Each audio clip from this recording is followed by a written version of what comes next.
Quisiera saber si se me escucha y si pueden ver la presentación. Sí, profe. Sí, profe.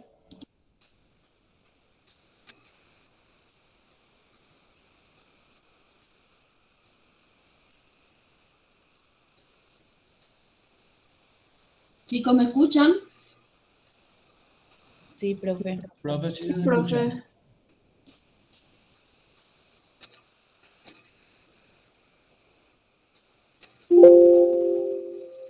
Buenos días, chicos. Hola, profe, sí se escucha. Buen día, profe. Ahora recién me están escuchando, ¿verdad? ¿O ya me escuchaban? No, ya te escuchamos antes. Ah, Vos. yo no le he escuchado a ustedes. Ok. Bueno, ¿se puede ver la presentación? Sí, profe, se puede ver. Bueno, muy bien. Entonces vamos a comenzar. Hoy vamos a hablar de un tema muy, muy interesante. Siempre dentro de la unidad 9, que es metabolismo nitrogenado, siempre dentro de lo que es aminoácidos, pero vamos a entrar ahora en una descripción de ciertos derivados nitrogenados no proteicos. ¿Recuerdan cuando le mostrábamos esos esquemas iniciales donde decíamos, bueno, los aminoácidos tienen tres destinos posibles, ¿verdad? Que son la síntesis de proteína, la síntesis de derivados nitrogenados no proteicos y la degradación, ¿verdad? Bueno, y yo les decía, bueno, la síntesis de derivados nitrogenados vamos a dejar para el final. Bueno, ahí estamos ahora, ¿verdad? Entonces, uno de los tres destinos posibles de los aminoácidos, ¿verdad? Aparte de ser utilizados para la síntesis de proteína o de degradarse, ya sea para oxidarse totalmente o ser utilizado para la síntesis de glucosa, es la síntesis de derivados nitrogenados, o sea, de ciertos compuestos nitrogenados de bajo peso molecular. ¿Cuáles son estos derivados nitrogenados? Estos derivan de varios aminoácidos, particularmente hay algunos aminoácidos que son precursores de varios de estos compuestos nitrogenados y que tienen diferentes roles, digamos, ¿verdad? Entonces, tenemos así, por ejemplo, varios derivados del aminoácido tirosina, entre ellos algunos neurotransmisores y hormonas como las catecolaminas, hormonas tiroideas, la melanina, de todos estos son derivados de tirosina. También tenemos importantes derivados nitrogenados del derivados del triptófano, entre ellos la serotonina y la melatonina. Derivados de histidina, tenemos la histamina. Habrán escuchado hablar de la histamina, sobre todo de los antihistamínicos, ¿verdad? Que se usa para tratar los problemas alérgicos. Derivados del glutamato, como GABA, que es un neurotransmisor.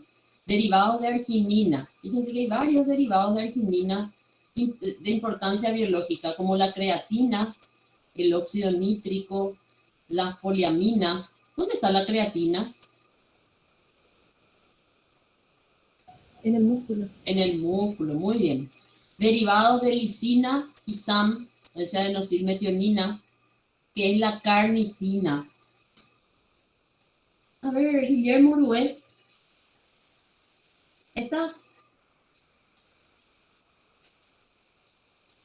Páez Camila, ¿estás?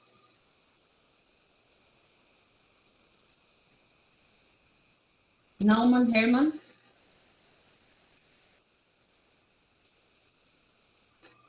La terza María Eugenia.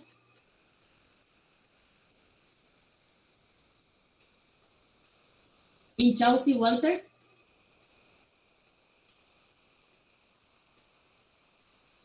Grisetti Enzo. Gómez Romina.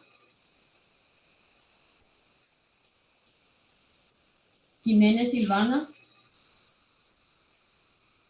Uy, ¿dónde está la gente hoy?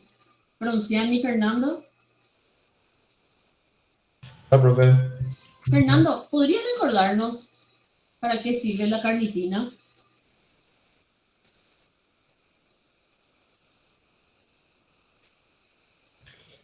No me acuerdo bien, profe. ¿Un transportador puede ser? Sí, un transportador de qué? Aminoácidos puede ser. No. Recuerdo que eran mitocondrias, pero hasta ahí nomás, profe, pero No hay De problema. ácidos grasos, profe. Civis, sí. ¿Quién sos?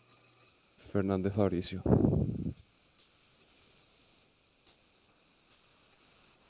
Bien, Fabricio. Un transportador de ácidos grasos para meter ácidos grasos a la matriz mitocondrial previo a su oxidación.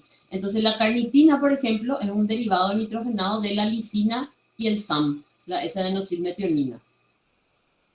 Después tenemos derivados de glicina, un importantísimo derivado del aminoácido glicina, que es el grupo hemo. Tenemos también derivados unos derivados especiales de glutamina. En realidad, glutamina tendría que decir aquí, aspartato y glicina, que son nada más y nada menos que las bases nitrogenadas, purinas y pirimidinas. Después tenemos otros compuestos nitrogenados de los cuales ya hemos hablado, ¿verdad? Como el glutatión, la etanolamina, la colina, el SAM.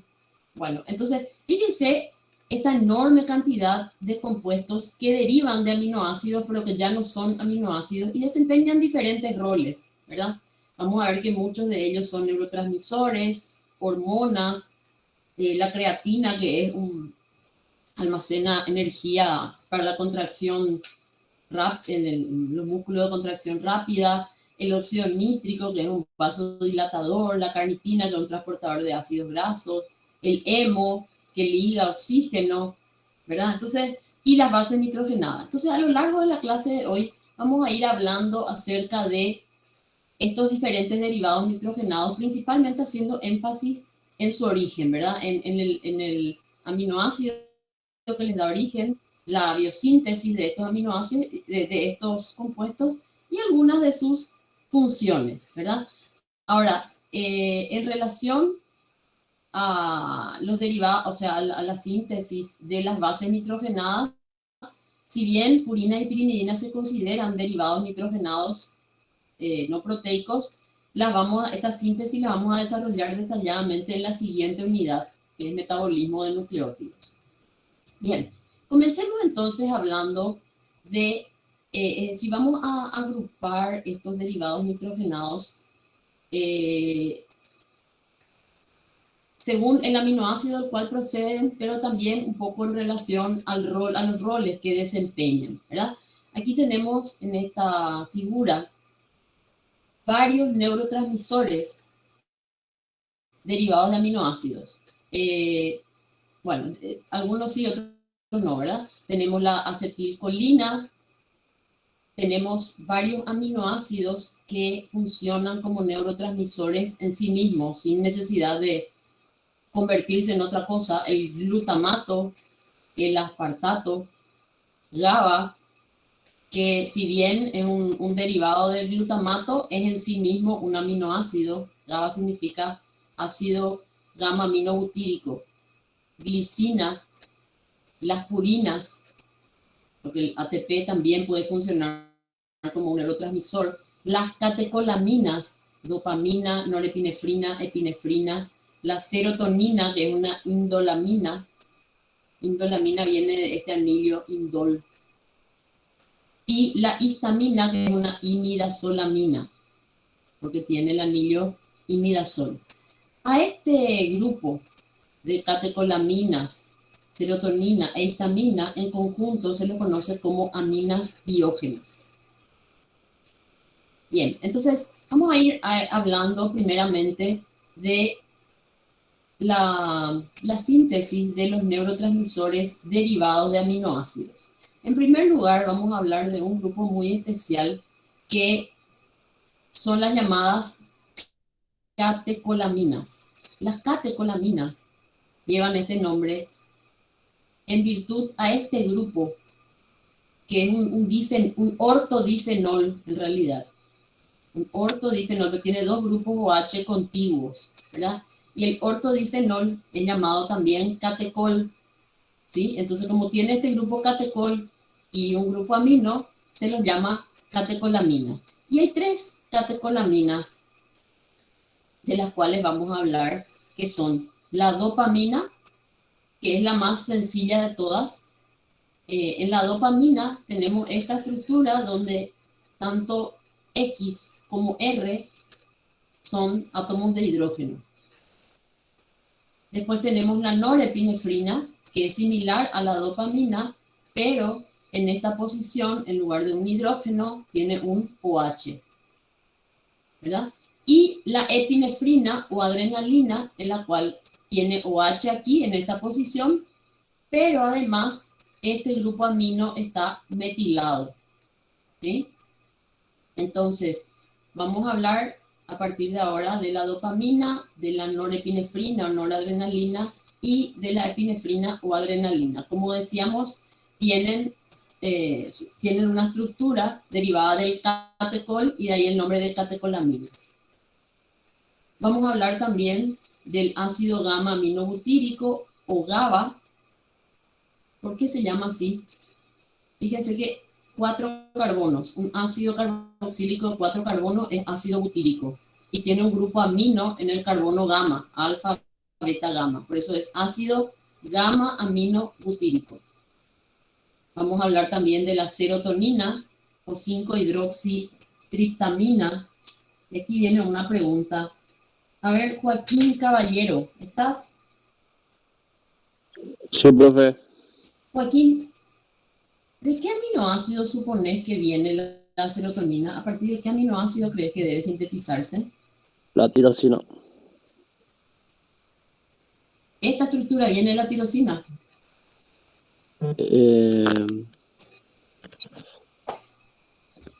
Tiene que ser de la... O sea, la parte aromática no tiene que ser del... Ok, está bien, no puedes adivinar, no te preocupes. No puedo. No, en realidad no te preocupes. Era solo por si te lo veía familiar. ¿Alguien ve familiar esta estructura? Del triptófano puede ser, profe. Triptófano, profe.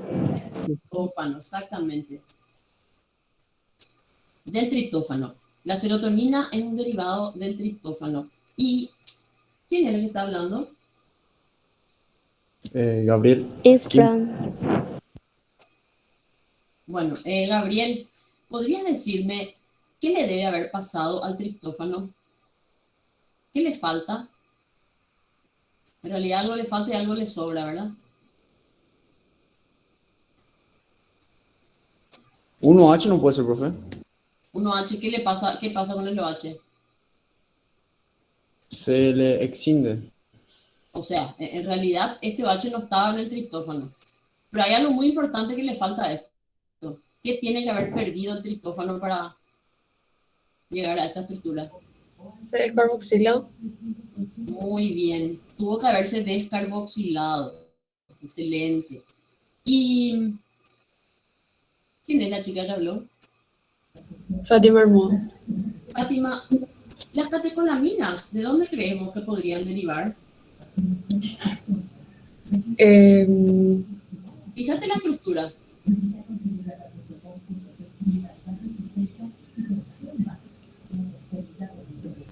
Hija, no sé, profe. De la tirosina, profe. De la tirosina, muy bien. Las catecolaminas derivan de la tirosina. Y vamos a ver enseguida las reacciones de síntesis. Y por último, otro neurotransmisor también derivado de aminoácido es la histamina. ¿De quién probablemente deriva la histamina? ¿O de dónde? De la De la histidina. histidina. Muy bien, del aminoácido histidina. Bien, vamos entonces a hablar de la síntesis de los neurotransmisores. Muchos de estos compuestos se obtienen por descarboxilación de aminoácidos, como mencionaba la compañera. Estos son serotonina, dopamina, noradrenalina, histamina y GABA. Entonces, una reacción clave en la síntesis de neurotransmisores derivados de aminoácidos es la descarboxilación. Graben eso, por favor. Entonces participan diversas descarboxilasas de aminoácidos y estas tienen como cofactor al piridoxalfosfato. Nuevamente nos encontramos con nuestro cofactor amigo, el PLP. ¿Recuerdan al piridoxalfosfato derivado de la piridoxina? Esta es la estructura de la piridina, con un grupo, esto era un grupo aldehído. Bueno, aquí, si ustedes se fijan, nos está mostrando cómo se une el piridoxalfosfato al aminoácido para involucrarse en la reacción de descarboxilación. Esto era un grupo carbonilo, esto era un aldehído del piridoxal. Y acá tenemos a un aminoácido unido a través de su grupo amino a lo que era el carbonilo del piridoxal. Entonces acá está unido covalentemente el aminoácido al carbonilo del piridoxal por un enlace imino. Bueno, ¿qué es lo que tiene que ocurrirle al aminoácido? Se debe descarboxilar, es decir, se debe perder este grupo carboxilo. En esa reacción de descarboxilación se va a romper este enlace que está indicado aquí. Y cuando se rompa este enlace se va a formar aquí, va a quedar un carbono con carga negativa, un carbanión. Y un carbanión es un compuesto, o sea, es un compuesto que tiene un carbanión, es altamente inestable. Por eso los aminoácidos no se van a descarboxilar espontáneamente, porque es muy difícil llegar a ese estado del carbanión.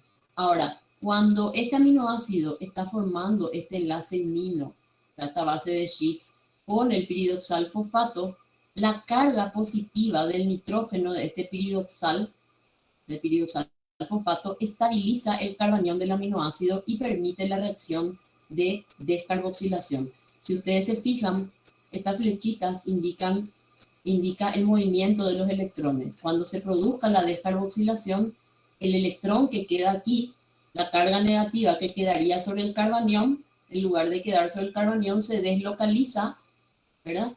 Y lleva, o sea, va ocurriendo un desplazamiento de electrones hasta llegar a neutralizar esta carga positiva del nitrógeno. Entonces el piridoxal fosfato estabiliza el carbanión que se forma durante la reacción de descarboxilación y facilita la ocurrencia de esta reacción. El grupo amino que queda luego de la descarboxilación es fundamental para la acción de los neurotransmisores. Se van a fijar que todos estos neurotransmisores derivados de aminoácidos, entonces se descarboxilan, pero quedan los grupos amino. Por eso varios de ellos son llamados o agrupados bajo el nombre de aminas biógenas. Bien, comencemos hablando, dijimos que hay varios, ¿verdad? Varios neurotransmisores derivados de aminoácidos y entre ellos tenemos las catecolaminas, la serotonina, la histamina. Vamos a comenzar hablando entonces de las catecolaminas. Dijimos que las catecolaminas son derivados del aminoácido tirosina. Aquí le tenemos al aminoácido tirosina, recuerden su estructura, ¿verdad? Es para-hidroxifenilalanina o tirosina. De hecho, la tirosina se sintetiza a partir de la fenilalanina. Bien, a partir de esta estructura de la tirosina van a sintetizarse las tres catecolaminas, que como decíamos, se denominan así, dado que su estructura incluye al catecol, que es el catecol es ortodifenol. O sea, es un difenol que tiene dos OHs contiguos.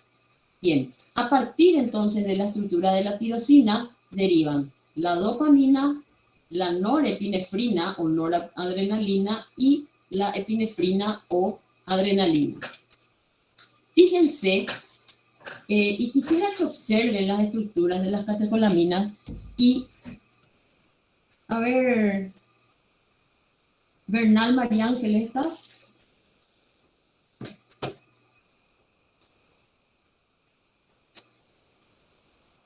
Burgos Brenda.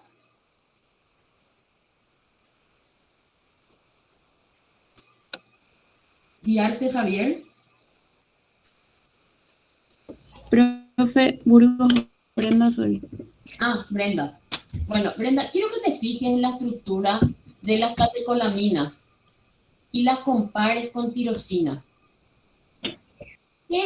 ¿Qué reacciones vos suponés que deben haber ocurrido para transformar tirosina en las catecolaminas? Solamente mirando lo que se ve ahí.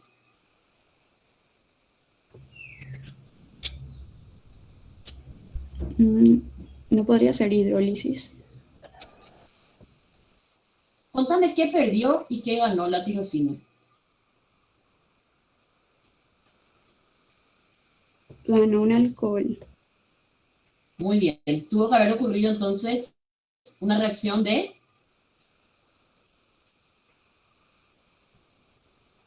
¿Cómo se llama cuando se incorpora un grupo hidroxilo? Tuvo que haber ocurrido, Hidroxilación, muy profe. bien, tuvo que haber ocurrido una reacción de hidroxilación, mínimamente, ¿verdad? Porque acá hay un grupo hidroxilo adicional. Fíjense que todas las catecolaminas se caracterizan por la presencia de dos grupos hidroxilos en el anillo aromático. Y aparte, en el caso de la dopamina, una sola hidroxilación. Pero fíjense en la noradrenalina y adrenalina. Tienen un grupo hidroxilo adicional. En eso se parecen y se diferencian de la dopamina, que carece de ese grupo hidroxilo. Y aparte, Brenda, qué debe haber perdido la tirosina para convertirse en una catecolamina?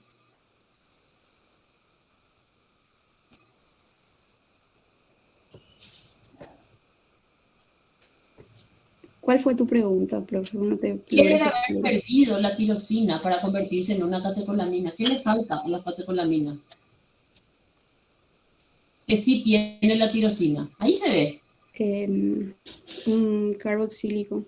Claro, un grupo carboxilo. Entonces debe haber sufrido, ¿qué reacción debe sufrir la tirosina sí o sí para convertirse en una catecolamina? Descarboxilación. Muy bien. Reacciones de descarboxilación. Perfecto. Bueno, entonces, ¿cuáles son las catecolaminas de las cuales vamos a hablar? La dopamina, que es un neurotransmisor del sistema nervioso central, producido principalmente en la sustancia negra del cerebro y también en el hipotálamo. Seguro que ustedes hablarán de esto en fisiología, ¿verdad? La dopamina es un neurotransmisor que regula las respuestas motoras y también algunas respuestas conductuales. La deficiencia de dopamina se asocia con la enfermedad de Parkinson por muerte de las neuronas dopaminérgicas. La epinefrina o adrenalina es al mismo tiempo una hormona y un neurotransmisor. Es producida por las glándulas suprarrenales y también por algunas neuronas. En realidad, en este sentido, vamos a ver que se parecen la epinefrina y la norepinefrina. Ambas pueden ser consideradas hormona y neurotransmisor porque se generan en las glándulas suprarrenales, en realidad en la médula de las glándulas suprarrenales y también en las neuronas. Entonces, digamos, por el hecho de ser sintetizada en una glándula, la glándula suprarrenal, son consideradas hormonas, ¿verdad? Pero por el hecho de ser sintetizada en las terminales sinápticas de algunas neuronas, se consideran neurotransmisores.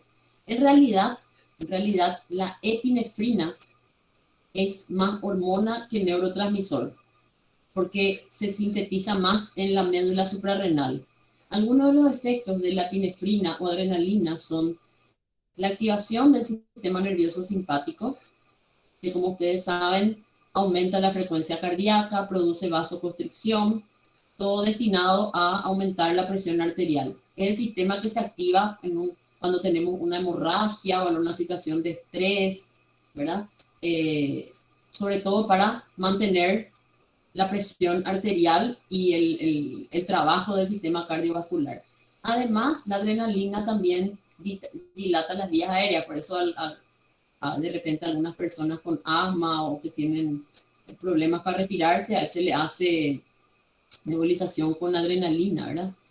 Además, en su rol como hormona, la epinefrina activa la glicólisis, la glucogenólisis, la gluconeogénesis y la lipólisis. Todas estas acciones, especialmente la degradación de glucógeno, la síntesis de glucosa por gluconeogénesis y lipólisis, con la finalidad de ahorrar glucosa, o sea, ahorrar o generar glucosa de tal manera a aumentar la glicemia. En cuanto a la norepinefrina, también es una hormona y neurotransmisor sintetizada principalmente en las terminaciones simpáticas postganglionares y también en la médula suprarrenal. Es decir, que tanto epinefrina como norepinefrina se sintetizan en neuronas y en la médula suprarrenal. Solo que en la médula suprarrenal aproximadamente el 80% corresponde a la epinefrina y el 20% a la norepinefrina, mientras que en las neuronas es al revés. En las neuronas se sintetiza más noradrenalina que adrenalina, 80-20. Bueno, algo así, ¿verdad? Más o menos esa es la proporción. Bueno, la norepinefrina junto con la epinefrina produce activación del sistema nervioso simpático, es decir, vasoconstricción, aumento de la frecuencia cardíaca, aumento de la presión arterial, etc. Bien, ¿cómo es el metabolismo de las catecolaminas?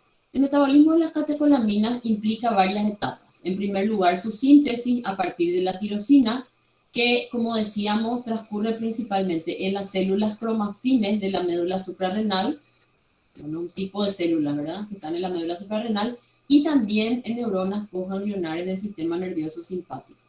Luego, su empaquetamiento en vesículas, la norepinefrina y epinefrina están ligadas al ATP en vesículas y una proteína cromogranina A. Posteriormente se almacenan en vesículas hasta su liberación. Posteriormente, entonces, ante una señal, hay secreción de las vesículas y liberación de las catecolaminas. Posteriormente, estas se unen a sus receptores, ¿verdad?, que pueden ser de varios tipos. Se conocen receptores adrenérgicos, alfa 1, alfa 2, receptores beta adrenérgicos y receptores dopaminérgicos en el caso de la dopamina. Y finalmente, la terminación de su acción, que se da por inactivación o recaptación. Es decir, en algunos casos se degradan y en otros son captados nuevamente por la neurona presináptica.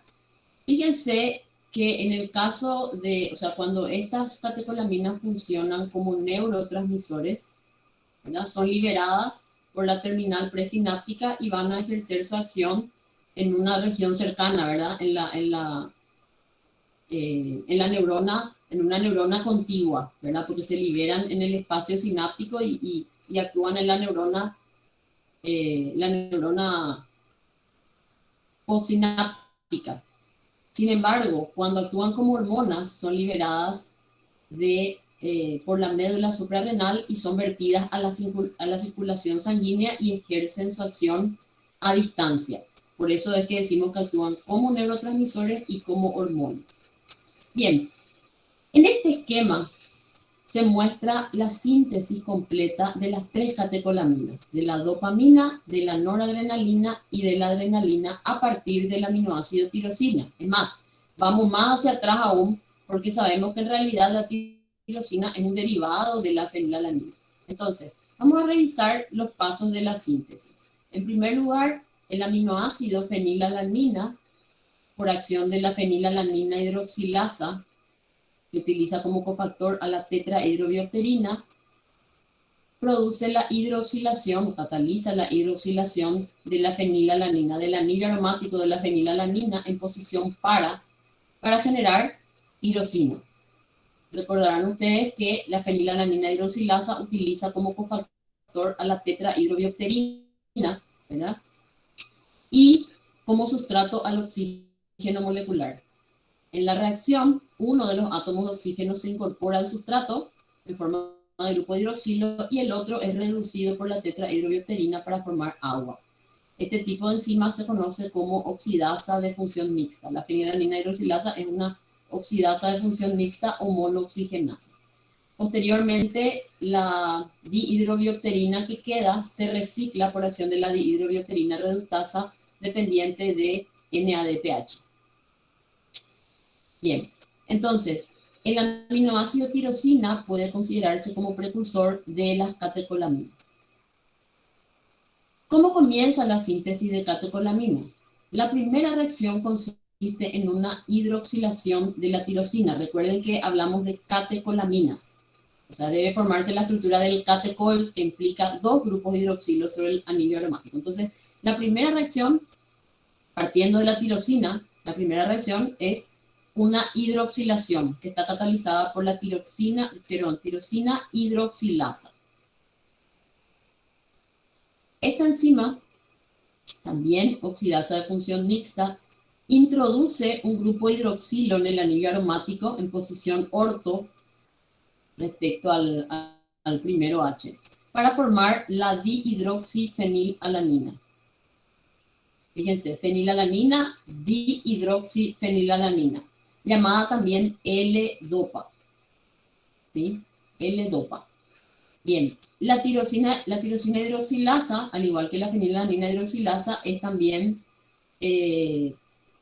utiliza también como cofactor a la tetrahidrobiopterina y como sustrato al oxígeno molecular. Es decir, la reacción catalizada por la tirosina hidroxilasa es similar a la reacción catalizada por la fenilalanina hidroxilasa. Es el mismo mecanismo. Posteriormente, la dihidroxifenilalanina o L-dopa va a sufrir... A ver, Alicia Irala, ¿estás?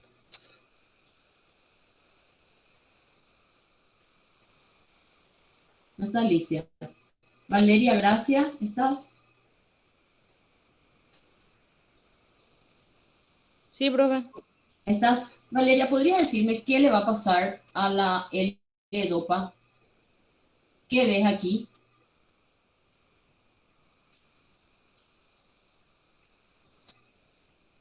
La L-dopa se va a convertir en dopamina. ¿Qué le va a pasar?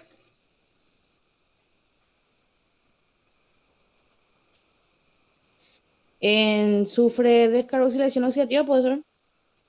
Descarboxilación. No oxidativa porque no hay ningún cofactor oxidante aquí. Sufre una descarboxilación, ¿verdad? Sí. Sufre una descarboxilación que es llevada a cabo por la descarboxilasa de aminoácidos aromáticos. ¿Se acuerdan que habíamos hablado con una reacción clave en la síntesis de neurotransmisores derivados de aminoácidos en la descarboxilación? Muy bien.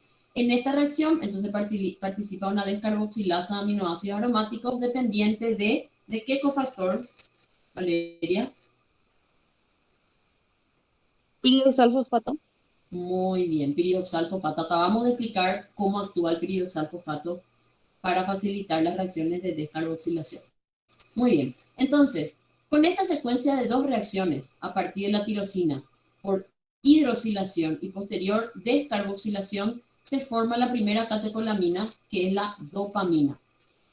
Fíjense que lo que se perdió aquí es el grupo carboxilo, pero queda una etilamina. De hecho, se les conoce también a estas catecolaminas, también se les llama etilaminas o tanolaminas, ¿verdad? Porque tienen este grupo etil, ¿verdad? Unido a una amina. Bueno, tenemos entonces la dopamina, que es la catecolamina más sencilla. A partir de la dopamina, por una nueva reacción de hidroxilación, pero que ahora ocurre no en el anillo aromático, sino en este grupo metilén de la cadena lateral, se forma entonces la norepinefrina o noradrenalina. Esta reacción está catalizada por la dopamina beta hidroxilasa. Esta reacción de hidroxilación, si bien podría parecer similar a las otras, ¿verdad? Porque también utiliza como sustrato al oxígeno molecular y forma agua, el cofactor reductor en este caso no es la tetrahidrobiopterina, sino el ascorbato, la vitamina C. ¿Sí? La vitamina C es el cofactor reductor en este caso, porque recuerden que estas enzimas, las hidroxilasas, son oxidasas de función mixta, es decir, utilizan oxígeno molecular, pero introducen un solo átomo de oxígeno en el sustrato en forma de hidroxilo y el otro átomo de oxígeno debe reducirse a agua. Por eso es que siempre tienen que usar un cofactor reductor, ¿verdad? Que ese cofactor reductor puede ser el NADPH, la tetrahidrobiopterina o el ascorbato. En este caso es el ascorbato, ¿sí? Entonces el ascorbato reduce uno de los átomos de oxígeno para formar agua, convirtiéndose en su forma oxidada, que es el de hidroascorbato, y el otro átomo de oxígeno se incorporó al sustrato en forma de grupo hidroxilo, convirtiéndose entonces la dopamina en norepinefrina o noradrenalina. Y a partir de la noradrenalina se sintetiza la adrenalina o epinefrina por una reacción de metilación. Fíjense qué es lo que ocurrió aquí. Este grupo amino de la norepinefrina sufre una metilación por acción de la enzima noradrenalina N-metiltransferasa. ¿Sí? Se produce entonces la metilación del grupo amino. ¿Quién es el cofactor metilante o el dador de metilos? el S-adenosilmetionina o SAM. Ya hablamos varias veces, ya le mencionamos varias veces al SAM, ¿verdad? Recuerden entonces que un rol más del SAM, muy importante, es participar en la síntesis de catecolaminas, particularmente de la adrenalina o epinefrina, catalizando la reacción de metilación de la noradrenalina para formar adrenalina. Bien, entonces esta es la secuencia de reacciones para la síntesis de catecolaminas que ocurre tanto en la médula suprarrenal, como decíamos, las células cromafines, así como también en diversas neuronas.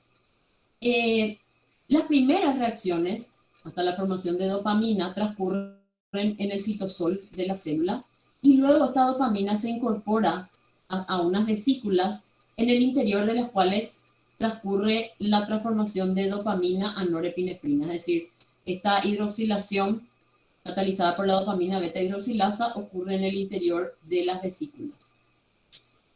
En la sustancia negra del cerebro, esta vía de síntesis de catecolaminas para aquí, es decir, llega hasta dopamina. Decíamos que la dopamina es un neurotransmisor sintetizado en las neuronas de la sustancia negra del cerebro. Entonces, en ese tipo de neuronas, la síntesis transcurre solamente hasta aquí, es decir, la dopamina ya no se transforma en norepinefrina y epinefrina.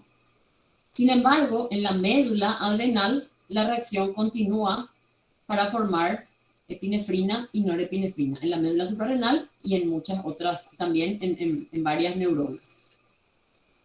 La síntesis de catecolamina está regulada a nivel de la reacción de hidroxilación de tirosina para dar L-dopa, catalizada por la tirosina hidroxilasa. Esta enzima es inhibida por dopa y también por dopamina, es decir, es una retroalimentación negativa. Bien, entonces eso en cuanto a la síntesis. Antes de pasar, ¿se entendió la síntesis de catecolaminas? Sí, profe. Sí, profe. Recuerden entonces que lo más importante, ¿verdad? Derivan del aminoácido tirosina, implica reacciones de hidroxilación, descarboxilación y en el caso de la epinefrina también una reacción de metilación. Bien, una vez que estas catecolaminas se sintetizan, se almacenan en vesículas, se liberan, ejercen su acción, ya sea en la neurona postsináptica o a larga distancia, y posteriormente deben ser recaptadas o inactivadas según el caso. ¿Cómo se produce la inactivación de las catecolaminas? Esta es llevada a cabo por dos tipos de enzimas. La monoaminoxidasa, que se representa con las siglas MAO, y la catecolamina ortometiltransferasa, que se representa con las siglas COMT. Bueno, ¿qué es lo que hacen estas enzimas? La monoaminoxidasa, como su nombre dice, elimina los grupos amino por una reacción de oxidación, que se llama monoaminooxidasa, o sea, oxida monoaminas. Tenemos dos tipos de monoaminoxidasa, la monoaminoxidasa A y la monoaminoxidasa B. La monoaminoxidasa A, o la MAO-A, actúa sobre la noradrenalina, adrenalina y serotonina. Y la MAO-B actúa sobre tiramina y dopamina. Es importante que ustedes recuerden a estas enzimas porque constituyen el blanco de acción de un grupo de drogas muy conocidas que son las IMAO. IMAO significa inhibidores de monoaminoxidasa. Estas drogas retrasan la degradación de las catecolaminas prolongando su efecto. Se utiliza como antidepresivos, ¿sí? Entonces los IMAO, recuerden a los IMAO, inhibidores de monoaminoxidasa. El otro grupo de enzimas que inactivan las catecolaminas son las catecol-ortometiltransferasa, que como dice su nombre, lo que cataliza esta enzima son reacciones de metilación. Metila algunos OH del catecol disminuyendo su actividad. O sea, metila los OH del anillo aromático. Cuando las catecolaminas se degradan, dependiendo de cuál de ellas se trate, van a dar como productos el ácido homovinílico en el caso de la dopamina, Y en el caso de la adrenalina y noradrenalina se degradan hasta derivados de ácidos vainilin-mandélicos. ¿Sí? Habrán escuchado hablar del ácido homovainilico, vainilin-mandélico. Son derivados de la degradación, entonces, de estas hormonas neurotransmisores catecolaminas. Aquí se muestra la vía de degradación de las catecolaminas, que si bien esto parece muy complicado, ¿verdad? No es necesario que se lo sepan de memoria, simplemente vamos a interpretar cuáles son las reacciones que ocurren y van a ver que en realidad es muy sencillo. Lo que vemos arriba es una repetición de la síntesis. Es decir, a partir de la tirosina, por hidroxilación, la L-dopa. A partir de la L-dopa, por descarboxilación, la dopamina. A partir de la dopamina, por una nueva hidroxilación en la cadena, la norepinefrina. Y finalmente, por metilación de la norepinefrina, la epinefrina. O sea, todo esto ya lo vimos. Lo adicional en esta figura es las reacciones de degradación. Y fíjense que prácticamente en todas estas reacciones participan solamente estas dos enzimas, la catecol ortometiltraferasa y las MAO. Es decir, son reacciones de metilación y de desaminación. Solamente que pueden ocurrir en diferentes órdenes y según la catecolamina de origen van a dar diferentes productos. Entonces vamos a mirar, por ejemplo, en la degradación de L-dopa.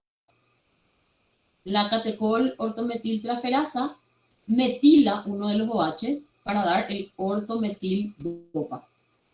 Y posteriormente, la MAO, monoaminoxidasa, ¿qué hace? Elimina el grupo amino. Y recuerden que el grupo amino es fundamental para el rol de las catecolaminas. Al perder el grupo amino, automáticamente se inactivan. Entonces, la MAO elimina el grupo amino y lo que queda es el ácido vainílico.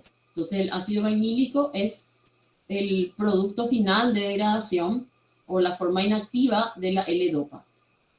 De la misma manera, estas mismas reacciones ocurren con la dopamina, ¿verdad? La diferencia es que la dopamina ya no tiene este grupo carboxilo, ¿sí?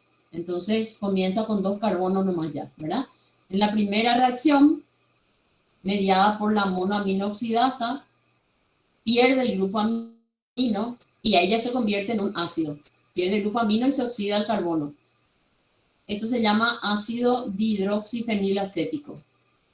Que por una metilación, fíjense que la L-dopa se metiló primero y después se desaminó. Está al revés, se desamina primero y luego se va a metilar.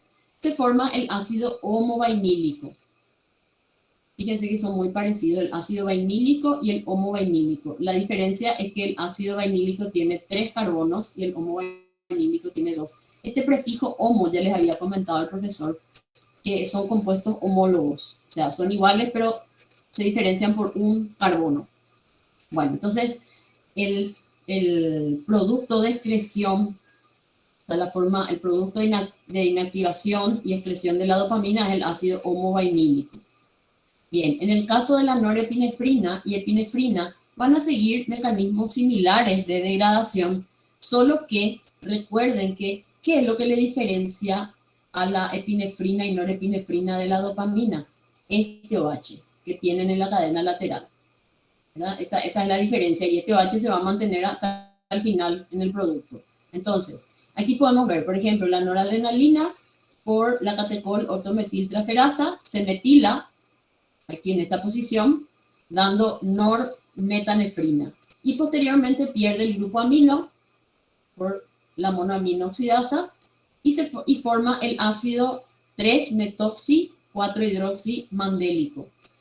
Fíjense que este ácido mandélico es muy similar al ácido homovainílico. La única diferencia es que tiene un OH aquí.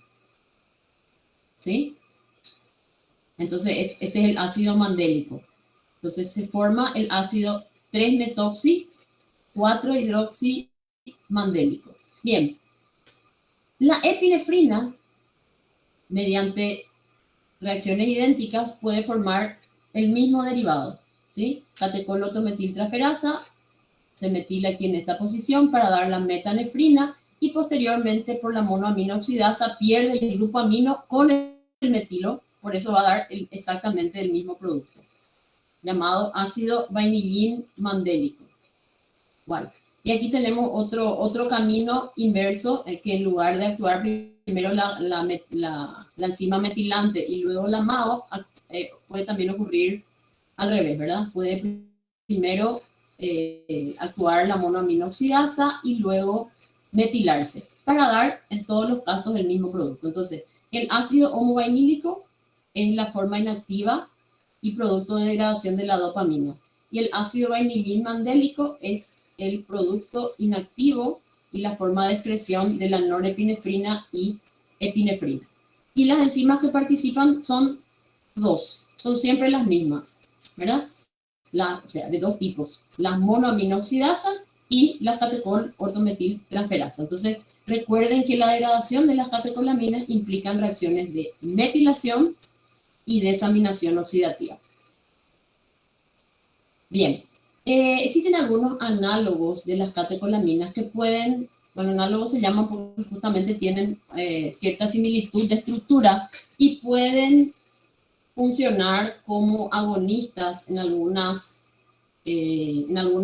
neuronas, ¿verdad? Generando algunos de los efectos de las catecolaminas, pero en algunos casos también muy exacerbados, ¿verdad? Una de ellas es la mescalina, que se utiliza como droga alucinógena. Pertenece también al grupo de las feniletilaminas. ¿Se acuerdan que les dije feniletilamina porque tienen etilamina, ¿verdad? Entonces, pertenece al grupo de las drogas alucinógenas feniletilaminas, que están presentes en una variedad de cactus. Esta droga, la mescalina, actúa sobre receptores adrenérgicos, causando alteraciones de la conciencia y la percepción. Por eso es justamente alucinógeno. Otro análogo muy conocido de las catecolaminas es la anfetamina. Esta es la estructura de la anfetamina, que es la 1-fenil 2-propanamina.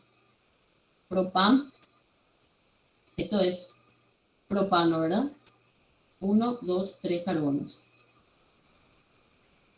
Si este es el carbono 1, entonces hay un fenilo en el carbono 1 y hay un grupo amino en la posición 2. Por eso es 1-fenil 2-propanamina. Bueno, la anfetamina es un agente adrenérgico sintético y es un potente estimulante del sistema nervioso central. Se utiliza con fines terapéuticos o como droga de abuso. Anteriormente se usaban mucho las anfetaminas como una droga activadora. De repente alguien tomaba anfetamina porque quería mantenerse despierto antes de un examen, solo que después a la hora del examen se quedaba en blanco, ¿verdad? También se utilizaba mucho para adelgazar porque baja de peso, ¿verdad? Pero hoy en día su consumo está prohibido, ¿verdad? En algunos casos se utiliza como droga de abuso. Hay otros derivados también como el metilfenidato, que es similar a la anfetamina, que se utiliza mucho en el déficit de atención en los niños. Bien, con eso terminamos los neurotransmisores derivados de tirosina, o sea, las catecolaminas. Vamos a hablar ahora de las indolaminas, que son derivados del triptófano. Así como las catecolaminas tienen el grupo catecol y son derivados de tirosina, las indolaminas tienen el grupo químico indol derivado del triptófano. Por eso se les llama también indolamina. Bueno, son dos, la serotonina y la melatonina. La serotonina, también llamada, o sea, su nombre realmente es 5-hidroxitriptamina, está presente en el tracto gastrointestinal, en las plaquetas y en las neuronas del cerebro. Su estructura se origina a partir del triptófano. Ada Gamba, ¿estás? ¿Está Ada? ¿No? Fernández Mónica.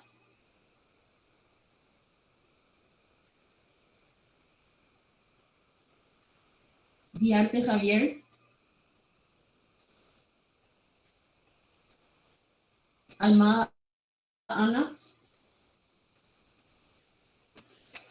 Yo no puedo comprender cómo la gente no aprovecha esta oportunidad que se le da, por encima son fáciles las preguntas.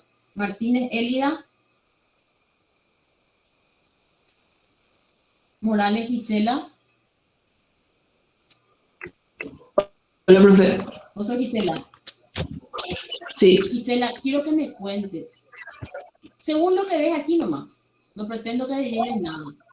¿Qué le tiene que haber pasado al triptófano? ¿Qué le tiene que pasar al triptófano para convertirse en serotonina? ¿Qué ganó y qué creo que se perdió? descarboxila, profe. Se descarboxila, muy bien, pierde el grupo carboxilo Y se deshidrata, puede ser. O sea, pierde un grupo. a ver, Creo que la acetona es lo que pierde. no, y esto ya es la descarboxilación, va a sufrir una descarboxilación, todo esto se pierde, hasta acá nomás se queda, Ajá. dopamina. ¿Qué más le tiene que pasar?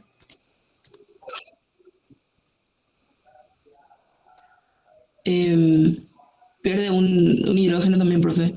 ¿Se oxida? No, esto ya dijiste, se descarboxila, al descarboxilar se queda así.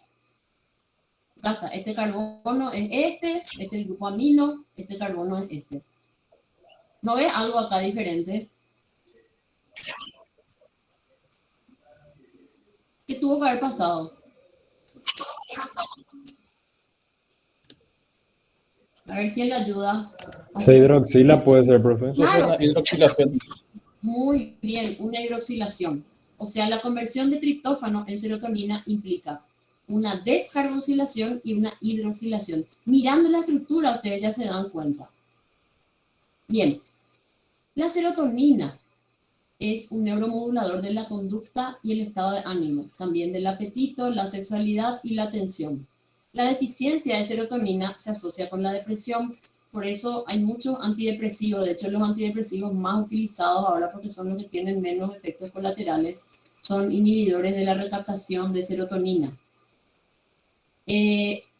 Otra sustancia, otro neurotransmisor derivado del triptófano es la melatonina. La melatonina se sintetiza a partir de la serotonina. Es la 5-metoxi-N-acetiltriptamina. Vamos a ver después la secuencia de reacciones, pero fíjense que hasta aquí sería serotonina, que se le agregó a la serotonina un grupo acetil y acá se le agregó un grupo metilo. O sea, ahí ya podemos imaginarnos cómo transcurre la síntesis de triptófano a serotonina y de serotonina a melatonina. Entonces, podríamos decir incluso que la serotonina es un intermediario en la síntesis de melatonina. Bien, aquí se muestra las reacciones de síntesis de serotonina y melatonina a partir del triptófano. Entonces, fíjense bien en la estructura. Saracho, Paola, ¿estás?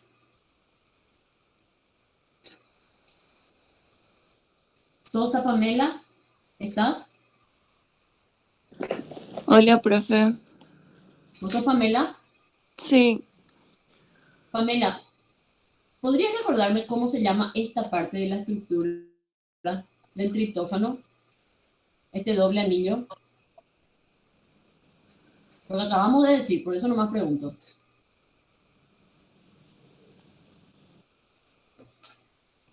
indol, profe. Indol, por eso se llaman indolaminas, ¿verdad? Muy bien, el anillo indol. Bueno, fíjense qué es lo que le ocurre al triptófano. La primera reacción es una hidroxilación mediada por la enzima triptófano hidroxilasa. Qué sorpresa, ¿verdad? Dependiente de tetrahidrobiopterina y utiliza oxígeno molecular. Fíjense que es una reacción análoga, prácticamente idéntica a la hidroxilación de fenilalanina para dar tirosina y a la hidroxilación de tirosina para dar dopa. Es la misma cosa, ¿verdad? Es una oxidasa de función mixta que introduce un grupo hidroxilo en el anillo indol del triptófano para dar el 5-hidroxitriptófano. Como decíamos, en esta reacción se utiliza una molécula de oxígeno, se introduce un grupo de hidroxilo en el sustrato y el otro átomo de oxígeno se reduce para formar agua, quedando oxidada la tetrahidrobiopterina a dihidrobiopterina. Posteriormente, el 5-hidroxitriptófano va a sufrir una reacción de descarboxilación. Fíjense, una reacción de descarboxilación para dar la 5-hidroxitriptamina o serotonina. Fíjense que este es 5-hidroxitriptófano. ¿Por qué 5? Porque este OH está en la posición 5. Bueno, 5-hidroxitriptófano. Al perder el grupo carboxilo, pasa a ser 5-hidroxitriptamina. Entonces recuerden que el nombre común es serotonina, el nombre químico es 5-hidroxitriptamina. Entonces, la síntesis de serotonina a partir del triptófano implica solo dos reacciones, una hidroxilación y una descarboxilación, llevada a cabo por la descarboxilasa de aminoácidos aromáticos. La síntesis puede terminar aquí, en las neuronas serotoninérgicas, o bien puede continuar para formar melatonina.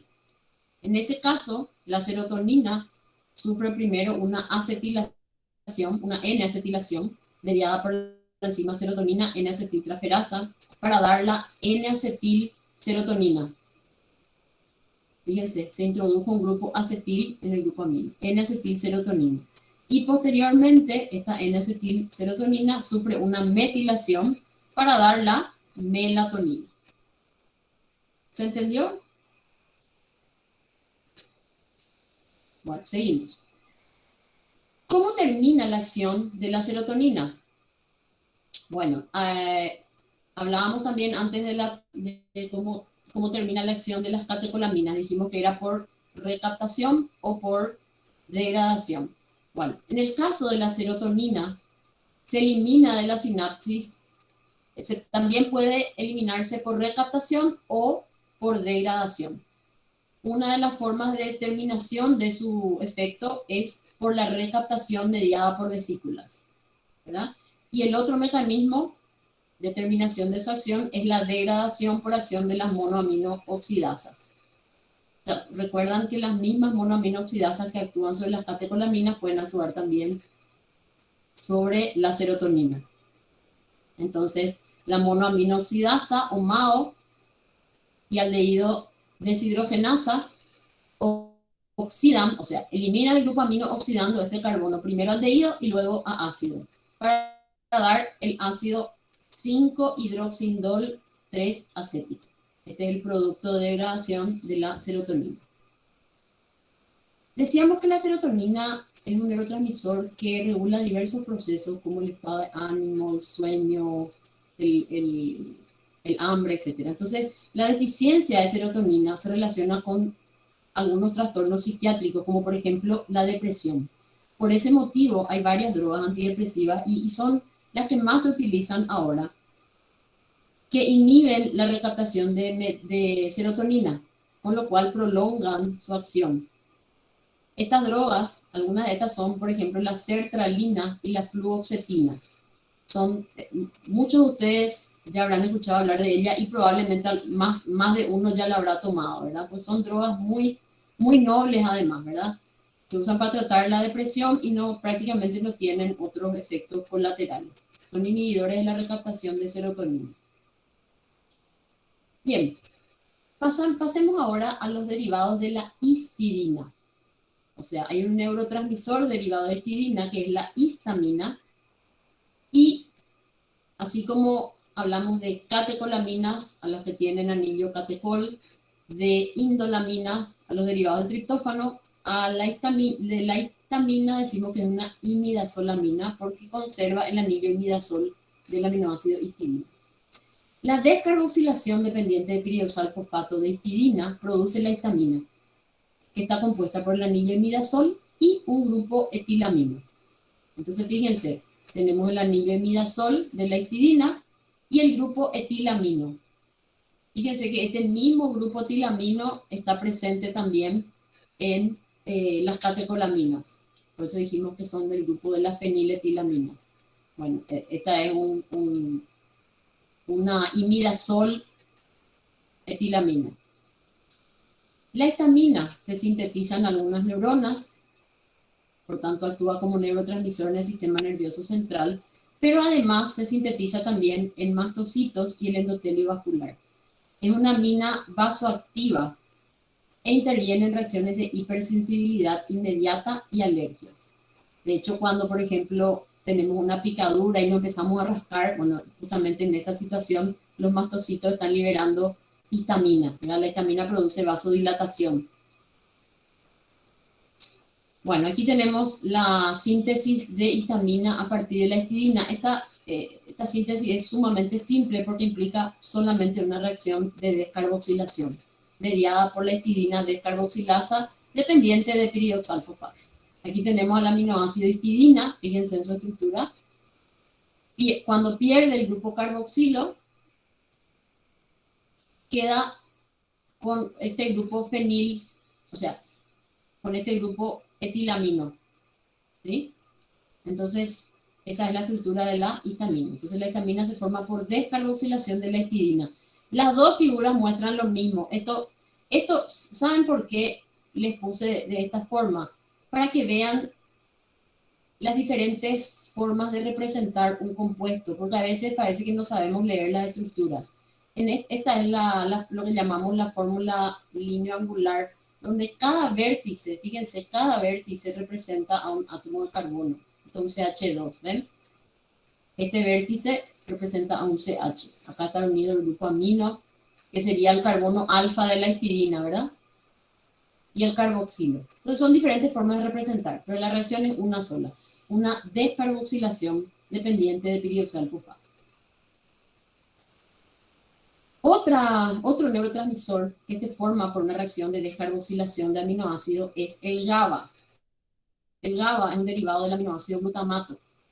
La descarboxilación dependiente de piridoxalfosfato de glutamato produce entonces el ácido gamma-aminobutírico o GABA, que es el principal neurotransmisor inhibidor del sistema nervioso central en los mamíferos. Esta es la estructura del GABA. Viene entonces del glutamato. El GABA se sintetiza en el cerebro, en las neuronas GABAérgicas y actúa sobre receptores específicos. En realidad, todos estos neurotransmisores actúan sobre receptores específicos.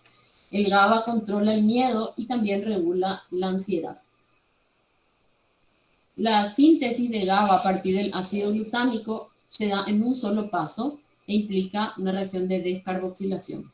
Nuevamente, fíjense, aquí le tenemos al ácido glutámico, que es un aminoácido dicarboxílico, ¿verdad?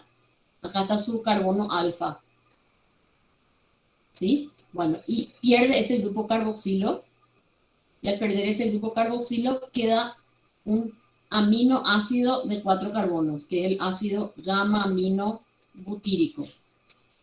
Nuevamente está representado con los dos tipos de fórmulas, pero la reacción es una sola. Es nada más para que ustedes hagan la analogía entre la fórmula estructural completa, y, o sea, semidesarrollada, y la fórmula lineoangular para que puedan hacer la correspondencia y familiarizarse. Rivas Fátima está. Rodrigo Ruiz. Hola, profe. Rodrigo, quiero que me digas una cosa. Fíjate que la síntesis de GABA a partir del ácido glutámico se dio por una reacción de descarboxilación. ¿Cuál es el grupo carboxilo que se perdió? ¿El grupo alfa carboxilo o el R? El R.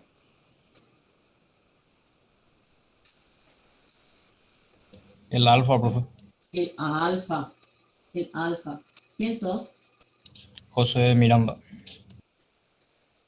El alfa. Es el carbono alfa. El alfa carboxilo es el que se perdió. Bueno.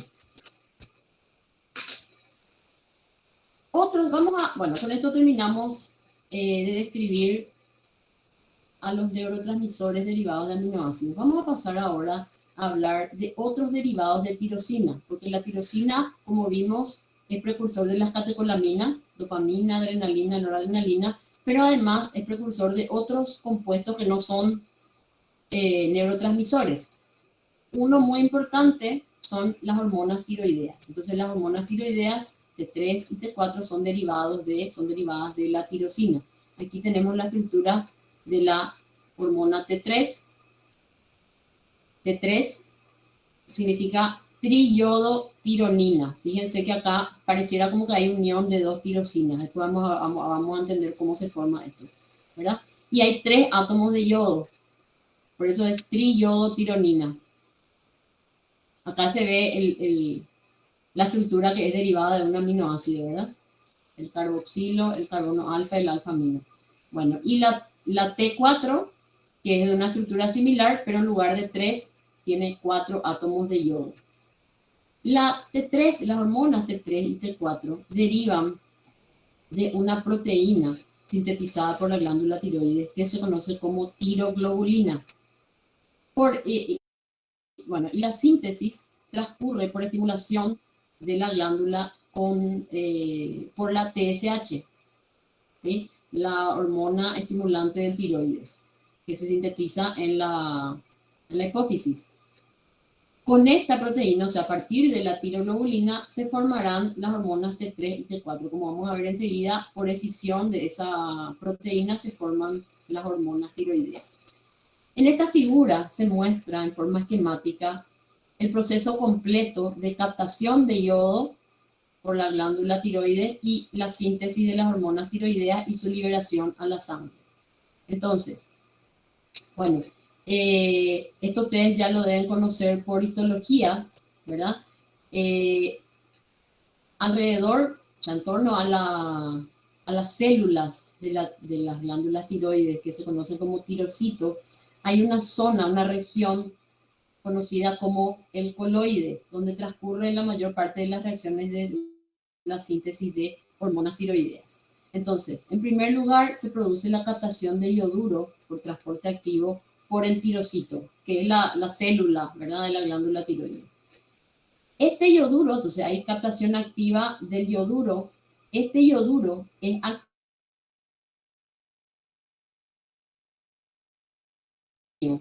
que es yodo con carga positiva. En esa reacción participa el peróxido de hidrógeno como activador. Entonces, el peróxido de hidrógeno más 2 protones sustraen 2 electrones del yoduro para formar iodonio, ¿sí? Oxidan al yoduro a iodonio y se reduce el oxígeno de su forma peróxido a agua. Estos iones iodonio son muy reactivos porque es imagínense, yodo con carga positiva. Entonces, como son muy reactivos y muy inestables, tienden a atacar a átomos de carbono de la proteína tiroglobulina. La tiroglobulina es una proteína que se encuentra en el coloide muy rica en tirosina. Entonces, los iones iodonio atacan a los anillos aromáticos de la tirosina. Se produce entonces la iodación de tirosina. Pero fíjense que los residuos de tirosina no están libres, sino están formando parte de la proteína tiroglobulina. Bueno, entonces se produce, en la región del coloide, se produce la iodación de la tirosina, generando tiroglobulinas con monoyodotirosina y diyodotirosina. MIT significa monoyodotirosina, es decir, tirosina con un solo átomo de yodo, y DIT significa diyodotirosina, o sea, tirosina con 2 átomos de yodo. Posteriormente, aún formando parte de la proteína, se condensan o se acoplan unidades de MIT y DIT, es decir, de monoyodotirosina y diyodotirosina, formando como unos dímeros, podríamos decirlo, ¿verdad? Que van a tener 2 anillos aromáticos y dependiendo de si se condensaron un MIT con un DIT o 2 DIT, van a formarse unidades con 3 o 4 átomos de yodo. Posterior a este acoplamiento ocurre la hidrólisis de la tiroglobulina, es decir, se van cortando los enlaces y se liberan las hormonas tiroideas T3 y T4, que se formaron entonces por acoplamiento de estas mono y diyodotirosinas. Posteriormente, la T3 y T4 salen de la tiroides y pasan a la circulación sanguínea, ya sea libre o unida a proteínas transportadoras especiales. Aquí tenemos, en esta figura se muestra qué es lo que sucede en el proceso de iodación de la tirosina. Bueno, aquí se muestra la tirosina libre, ¿verdad? Pero en realidad la tirosina está formando enlaces peptídicos, y está formando parte de la tiroglobulina. Bueno, entonces fíjense qué es lo que sucede en la reacción de iodación. A cada molécula de tirosina o residuo de tirosina se puede unir 1 o 2 átomos de yodo para formar entonces la 3-monoyodotirosina o MIT y la 3,5-diyodotirosina o DIT. A continuación, se condensan o se acoplan estas unidades de MIT y DIT para formar, fíjense que son, en realidad, ¿qué es lo que sucede aquí? Fíjense, por ejemplo, el OH de esta DIT o el oxígeno ataca aquí en esta posición a la 3-monoyodotirosina. Se pierde esta porción, ¿verdad? Y quedan acoplados los dos anillos por un puente de oxígeno, formando la 3,5,3'-triyodotironina, que ya es la hormona T3. O bien se condensan 2 unidades de diyodotirosina para formar la tetrayodotironina o hormona T4. Y solo después ocurre la hidrólisis de la tiroglobulina y estas hormonas se liberan a la circulación. Bueno. La inactivación de las hormonas tiroideas se produce por desyodación de las mismas, ¿sí? En esta reacción de desyodación participan yodotirosina deyodinasas, que son selenoenzimas que catalizan la remoción del yodo de las hormonas tiroideas, con lo cual estas quedan inactivadas. Hay varios tipos de deyodinasas, ¿verdad? Entonces, recuerden que así como las hormonas tiroideas se sintetizan por iodación de la tirosina, ¿verdad? Las hormonas tiroideas se vuelven inactivas al perder los átomos de yodo por desyodación. Otro derivado, bueno, esto en cuanto a las hormonas tiroideas. Siempre hablando de los derivados de la tirosina, vamos a pasar ahora a hablar de las melaninas. Y ahí ahora nos salimos un poco del esquema anterior porque estábamos hablando de hormonas y neurotransmisores, ¿verdad? Vamos a hablar de un compuesto que no es ni hormona ni neurotransmisor, un grupo de compuestos en realidad, que son las melaninas. Como ustedes saben, las melaninas son los pigmentos que dan color a la piel, los ojos, el cabello, etc. Bueno, las melaninas se sintetizan a partir de tirosina mediante reacciones de hidroxilación, oxidación, descarboxilación y polimerización, como vamos a ver a continuación. La síntesis de melanina transcurre en los melanocitos del estrato más profundo de la epidermis y se ve estimulada por la incidencia sobre el ADN de la radiación ultravioleta. Por eso nos bronceamos, ¿verdad? La radiación ultravioleta del sol, ¿verdad? Incide sobre el ADN y activa la síntesis de melanina en el interior de los melanocitos. Hay diferentes tipos de melanina. Tenemos las llamadas eumelanina de color negro, que está presente en el cabello, en el iris del ojo y en la piel. Es un polímero de ácidos carboxílicos de dihidroxindol y sus formas reducidas. Después tenemos la feomelanina, que implica pigmentos de colores rojizos, que está presente en el cabello de las personas pelirrojas. También forma parte o sea, se encuentra en los labios y en los pezones. Él le da ese color rojizo.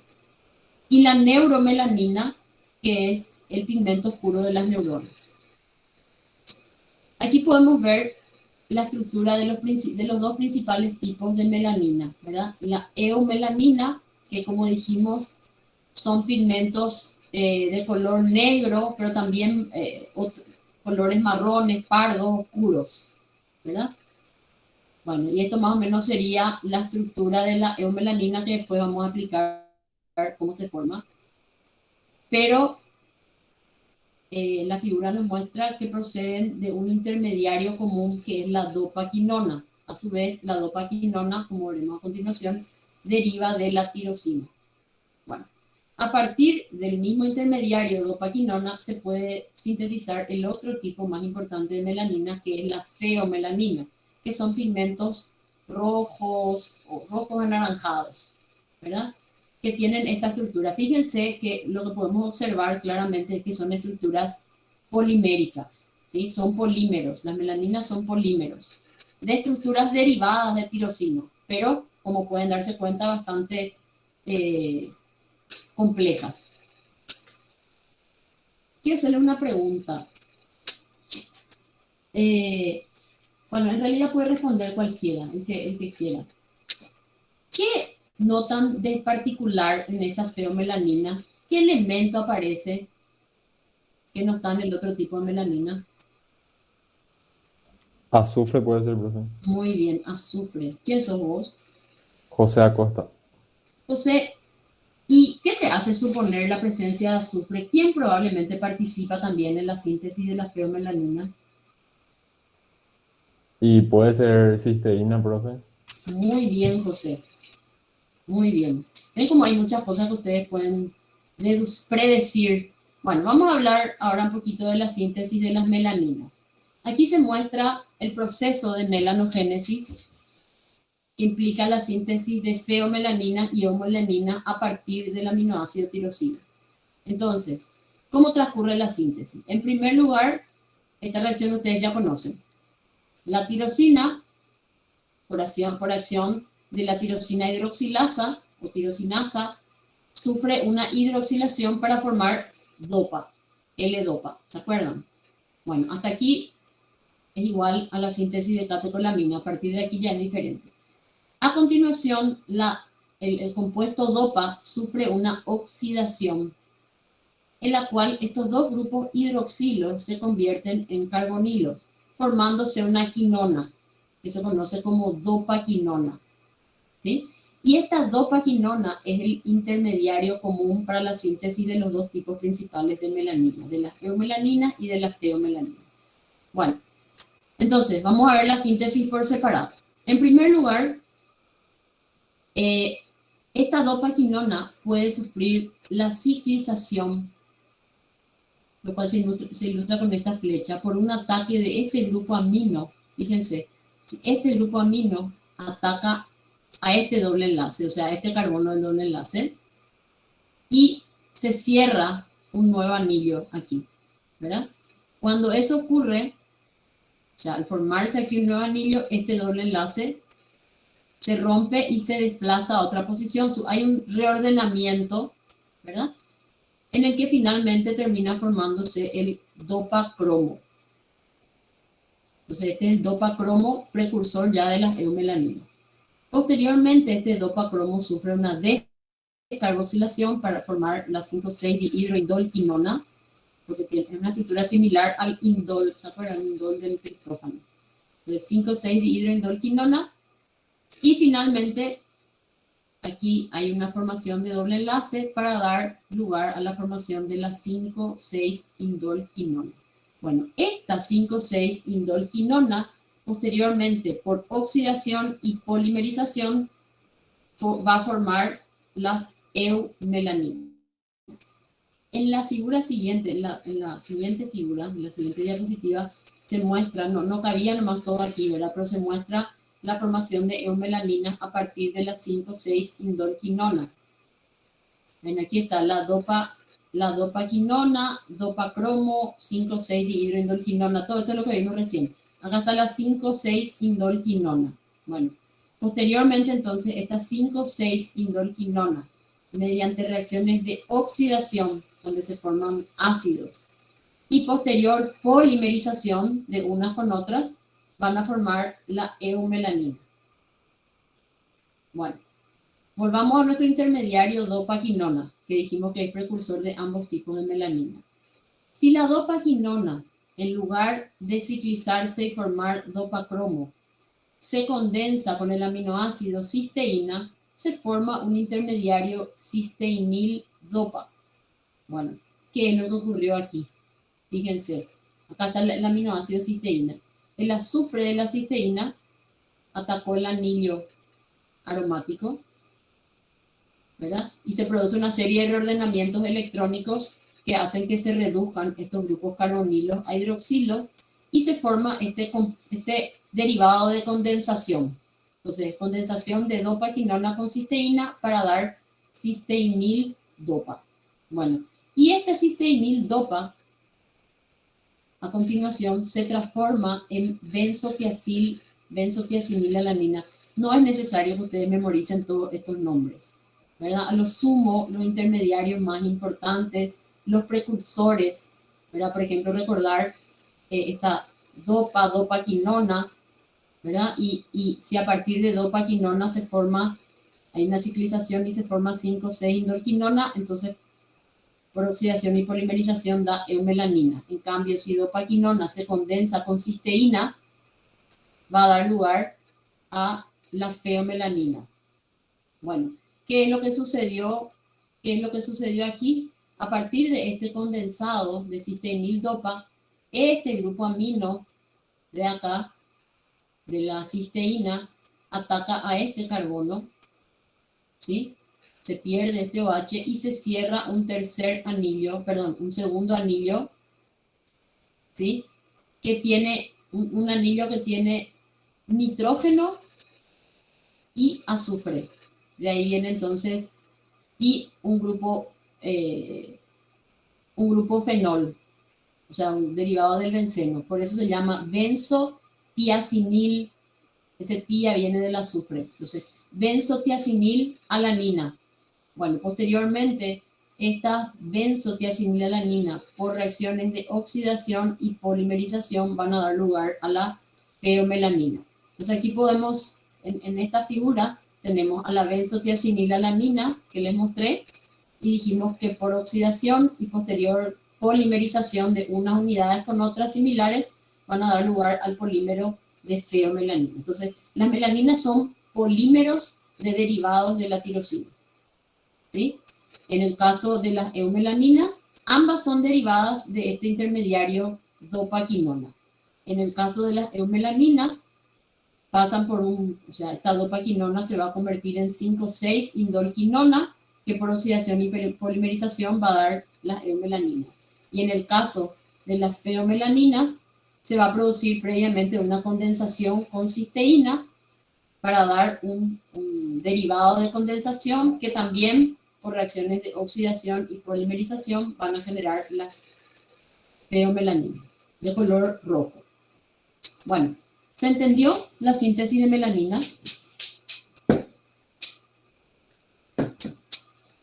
Bien, vamos a hablar ahora un poquito de algunos derivados de arginina y lisina.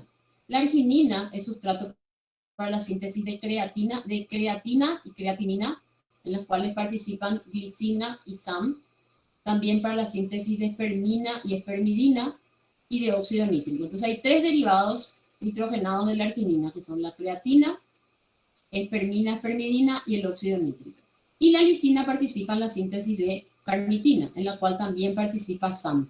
Fíjense que en muchas de las síntesis de estos derivados nitrogenados se ve la participación de SAM. O sea, hay muchas reacciones de metilación implicadas en la síntesis de derivados nitrogenados. Bien. Empecemos con la síntesis de los derivados de arginina, que dijimos son creatina, espermina, espermidina y óxido nítrico. Empecemos con la síntesis de creatina.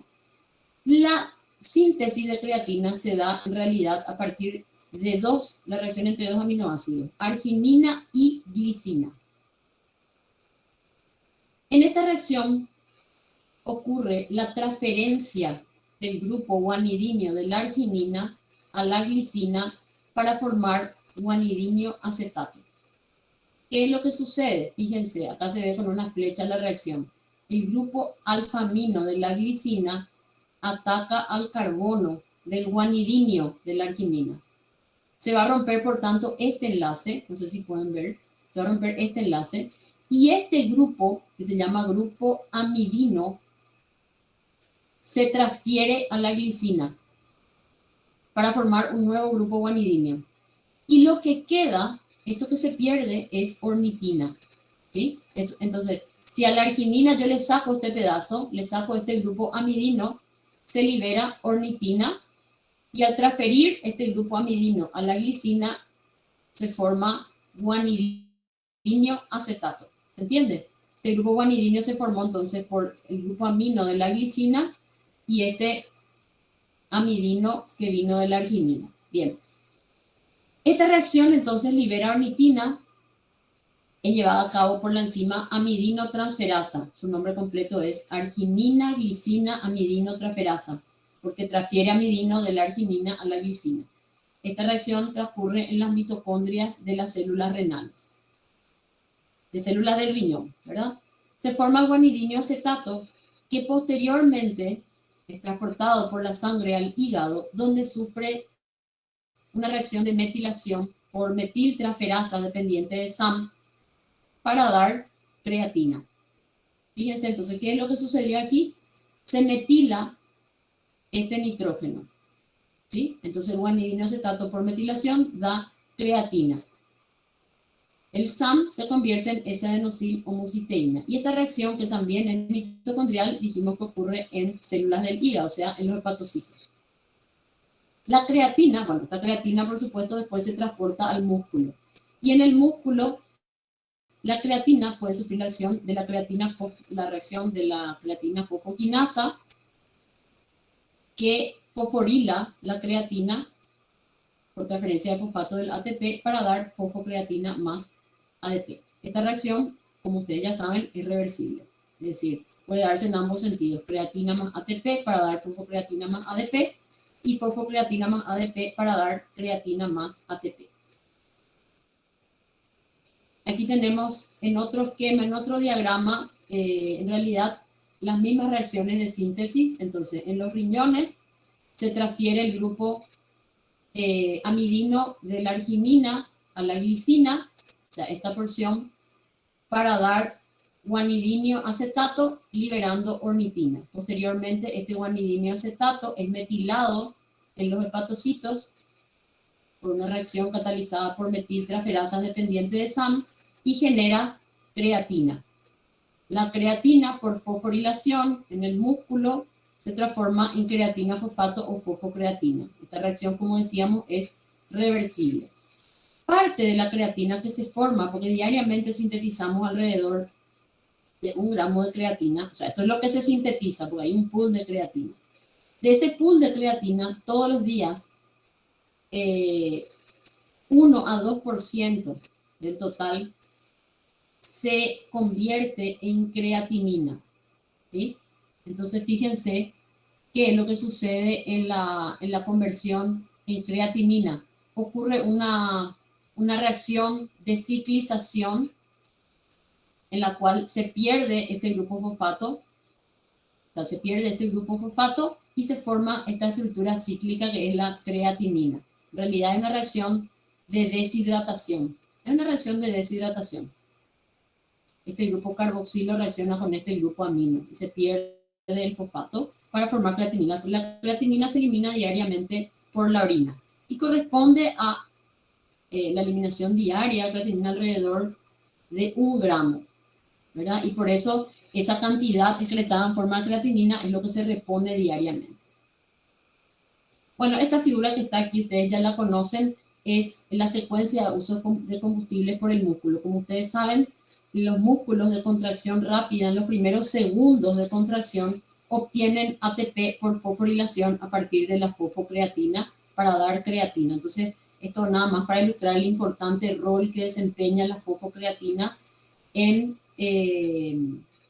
para proporcionar energía al músculo en la contracción rápida y muy intensa. Y esto dura apenas unos segundos, ¿verdad?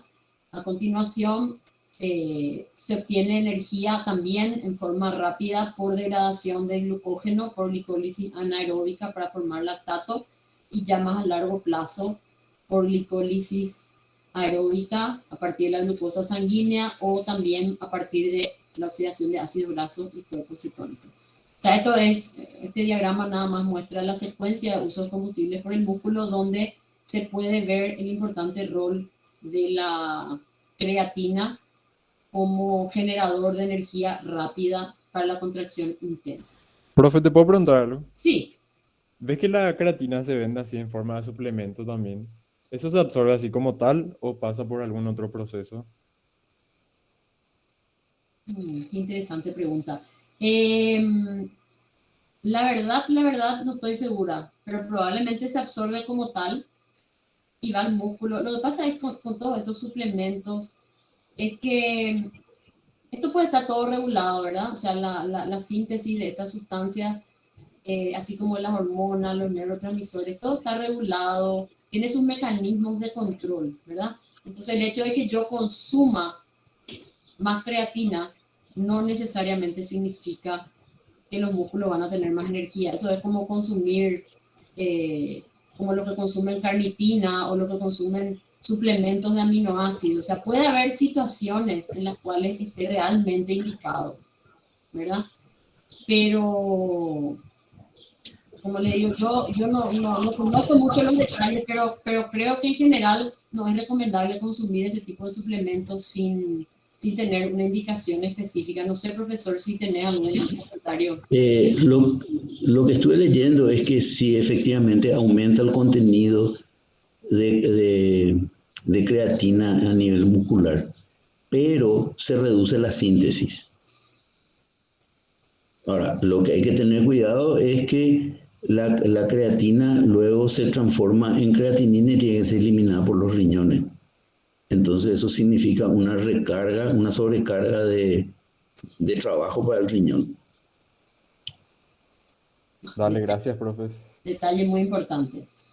Bien, otros derivados de arginina son las llamadas aminas biógenas. Se pueden considerar derivados de arginina barra ornitina, porque en realidad la ornitina, como acabamos de ver, es un derivado de la arginina.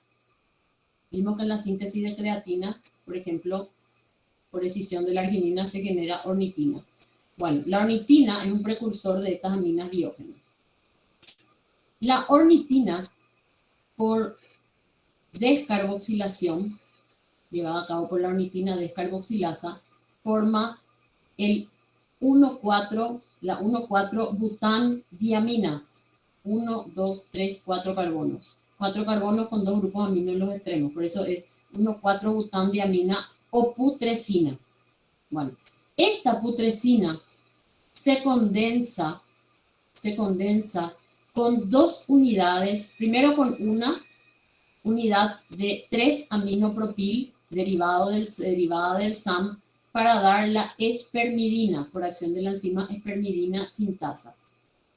Y posteriormente la espermidina se condensa con otra unidad de 3-aminopropil para dar la espermina. Bueno, ¿cómo sucede esta reacción? Fíjense que los precursores son ornitina y SAM. Pero en esta reacción, en esta síntesis, el SAM va a participar de una manera muy diferente. Normalmente el SAM es un agente metilante, ¿verdad? Bueno, aquí el SAM no va a transferir metilo, lo que va a transferir es la cadena lateral, o sea, en realidad la cadena de la metionina, ¿sí? Va a transferir todo de la metionina en realidad, con excepción del azufre. Entonces, en primer lugar, el SAM sufre una descarboxilación, pierde el grupo carboxilo, quedando un SAM descarboxilado, el producto de descarboxilación de SAM, ¿verdad? Recuerden que el SAM venía de la metionina unida al grupo adenosil, porque es adenosil metionina, ¿verdad? Bueno, se descarboxila, entonces da SAM descarboxilado, pero tiene el S-adenosil. Bueno, ¿qué es lo que se transfiere del S-adenosil? Se corta aquí, entre el enlace carbono-azufre. Entonces, esta porción se libera como 5-metiltioadenosina y lo que se transfiere es este pedacito, ¿sí? Que es 1, 2, 3, un grupo propil con un grupo amino, ¿sí? Que deriva de la cadena, o sea, deriva de la metionina, que perdió el grupo carboxilo. Entonces, se transfiere un 3-aminopropil. ¿Y dónde se va a unir? O sea, ¿a dónde se va a transferir a este grupo amino? O sea, el grupo amino de la putrescina produce un ataque aquí a este carbono, se rompe el enlace, se libera 5-metiltioadenosina y quedó unida, entonces aquí quedó unido este 3-aminopropil. Entonces, se llama 3-aminopropil butano 1,4-diamina. Esta es la espermidina. Posteriormente ocurre una reacción similar al otro lado, con el otro grupo amino y con otra molécula de SAM. O sea, son 2 moléculas de SAM que participan. se libera otra vez 5-metiltioadenosina y se forma entonces el NN bis 3-aminopropil bután 1,4-diamina. ¿Sí? Entonces, esta porción del medio que tiene 4 carbonos derivada de la putrescina, que a su vez vino de la ornitina, que vino de la arginina, y a esta porción, a esta putrescina se le unieron 2 grupos 3-aminopropil derivados del SAM. Bueno, aquí estaba la animación que mostraba eso, ¿verdad? Entonces aquí tenemos un grupo 3-aminopropil. Aquí tenemos los 2 grupos 3-aminopropil derivados del SAM y la porción central que vino de la ornitina. Entonces esta es la síntesis de espermina y espermidina, que son compuestos básicos, ¿verdad? Obviamente son compuestos básicos porque tienen 3 o 4 grupos aminos respectivamente. Otro compuesto derivado de la arginina es el óxido nítrico. El óxido nítrico se sintetiza a través de una secuencia de 2 reacciones llevadas a cabo por la enzima óxido nítrico sintasa. La óxido nítrico sintasa se representa por las siglas NOS, es una hemoproteína de tipo oxidasa de función mixta. La primera reacción consiste en una hidroxilación del grupo guanidinio de la arginina. En esta reacción de hidroxilación, como es una oxidasa de función mixta, utiliza como sustrato oxígeno molecular y NADPH como agente reductor. Como ya explicábamos antes, de la molécula de oxígeno, uno de los átomos se introduce en el sustrato en forma de grupo hidroxilo para dar la L-hidroxiarginina. Es una arginina hidroxilada en su guanidinio. Y el otro átomo de oxígeno se reduce a agua por el NADPH que queda oxidado en forma de NADP. A continuación, la L-hidroxiarginina sufre una nueva reacción, ¿verdad? Que también utiliza oxígeno molecular como sustrato.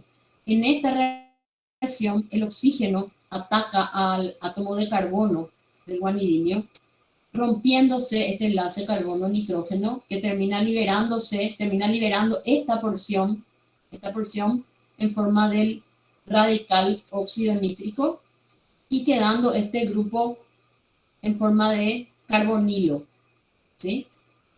Queda entonces constituida la citrulina, que es un compuesto, fíjense aquí que es casi idéntico a la arginina, solo que está reemplazado este grupo imino por carbonilo, ¿sí? Entonces, una secuencia de 2 reacciones para la síntesis de óxido nítrico. Primero, la hidroxilación de arginina para dar la hidroxiarginina, que utiliza NADPH y oxígeno molecular, y posteriormente una nueva oxidación de la L-hidroxiarginina para liberar óxido nítrico y citrulina.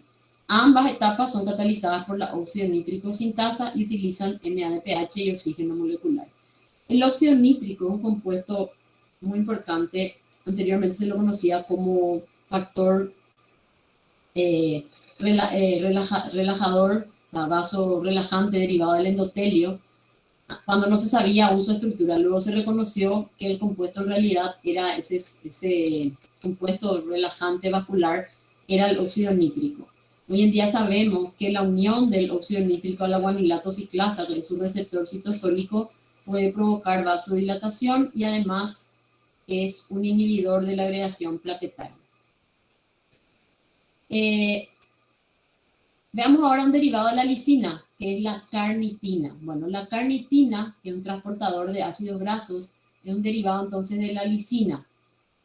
Pero tiene también un mecanismo de síntesis bastante peculiar, porque no se o sea, el origen no son moléculas de lisina libre, en estado libre, sino que están formando parte de una proteína, ¿sí? Entonces, una proteína muy rica en lisina, que sufre la acción, en primer lugar, de enzimas metilasas de proteínas, o sea, metiltraferasas, pero que metilan proteínas. Entonces, esta proteína rica en lisina va a sufrir reacciones de metilación dependientes de SAM para dar proteína 6N-trimetillisina. O sea, una proteína que va a tener muchos residuos de lisina trimetilados. Fíjense que lo que se metila es el grupo R amino de la lisina. Entonces, vamos a tener muchos residuos de 6N-trimetillicina. Bueno, estos ya luego de la proteólisis, ¿verdad? O sea, tenemos la proteína con trimetillicina que luego sufre proteólisis en el lisosoma y se liberan los residuos de 6N-trimetillicina. A partir de esta 6N-trimetillicina se va a sintetizar la carnitina a través de varias reacciones. En primer lugar, una hidroxilación dependiente de la enzima 3-hidroxi-6N-trimetillicina hidroxilasa. Nuevamente, una oxidasa de función mixta que está presente en la membrana mitocondrial externa. Oxidasa de función mixta. Las oxidasas de función mixta siempre usan oxígeno molecular y un agente reductor para introducir un grupo de hidroxilo en el sustrato y el otro átomo de oxígeno se reduce. En este caso, la reacción es un tanto más compleja porque además hay una reacción de descarboxilación del alfa-cetoglutarato para dar succinato. Esta reacción es bastante parecida, no sé si recuerdan, a la hidroxilación de prolina y lisina por la prolil hidroxilasa y lisil hidroxilasa, que también eran dependientes de alfa-cetoglutarato y ascorbato. Bueno, a partir de esta 3-hidroxi-6N-trimetillicina, por una reacción de escisión en la cual se libera el aminoácido glicina, fíjense qué peculiar la reacción, se corta aquí en esta posición, aquí se libera glicina, dejando como producto aldehído de desoxicarnitina. Entonces la 3-hidroxi-6N-trimetillicina se cinde en glicina y desoxicarnitina aldehído. Y a continuación ya es muy sencillo. Esto es un aldehído, entonces la siguiente reacción se oxida este grupo aldehído al grupo ácido carboxílico para dar la desoxicarnitina, ¿verdad? También llamada gamma-trimetilaminobutirato. Este es el nombre químico, vamos a decir, ¿verdad? Y posteriormente, esta desoxicarnitina sufre una nueva hidroxilación, también dependiente de ascorbato, y que utiliza como sustrato alfa-cetoglutarato y oxígeno molecular para dar la carnitina, o beta-hidroxi gamma-trimetilaminobutyrato. Entonces, resumiendo, la síntesis de carnitina se da a partir de una proteína rica en lisina, que primeramente sufre metilación por acción de metiltraferasas que utilizan como cofactor al SAM, generando muchos residuos de lisina trimetilada. A continuación, por proteólisis, se degrada la proteína y se liberan en los lisosomas estos residuos de 6N-trimetillicina que posteriormente pasan a la mitocondria donde sufren una reacción de hidroxilación, posterior escisión para generar un aldehído de carnitina y el aminoácido glicina. A continuación, este aldehído se oxida y posteriormente se hidroxila para generar carnitina. Y bueno, lo último, que es algo que ustedes ya conocen, la síntesis de glutatión, que también puede considerarse un derivado nitrogenado no proteico, que se da por reacción entre tres aminoácidos, ¿verdad? Glutamato, cisteína y glicina. La primera reacción, catalizada por la gamma-glutamil cisteína sintetasa, que condensa cisteína más glutamato para dar gamma-glutamil cisteína. Y se forma aquí un enlace isopeptídico, no es un enlace peptídico normal, porque en lugar de formarse con el grupo alfa-carboxilo de glutamato, se forma con el R-carboxilo, ¿sí? Entonces no es un dipéptido normal, no puede ser sintetizado por los ribosomas. Esta reacción ocurre con gasto de ATP. Y a continuación, por acción de la glutatión sintetasa, se condensa esta gamma-glutamil cisteína con glicina para formar la molécula de glutatión, el tripéptido glutatión, que como sabemos, en su forma reducida, puede actuar como antioxidante, como agente reductor, puede transferir hidrógeno en diferentes reacciones, ¿verdad? Como reacciones de biotransformación, también puede actuar como agente reductor en diversas reacciones redox. Cuando dona sus átomos de hidrógeno, se condensan dos moléculas de glutatión para formar el diglutatión o peróxido de glutatión o glutatión oxidado. Bueno, y con eso terminamos la primera parte de esta clase de compuestos nitrogenados. Vamos a hacer un brevísimo receso para después pasar al metabolismo de un compuesto nitrogenado muy importante que es el hemo, del cual les va a hablar el profesor. Antes de salir de receso, me gustaría saber si tienen alguna pregunta, alguna duda.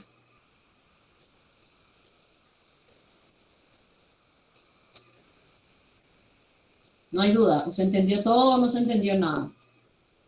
Bueno. Se entendió todo, bro. Bueno, muy bien. 5 minutitos de receso y continuamos.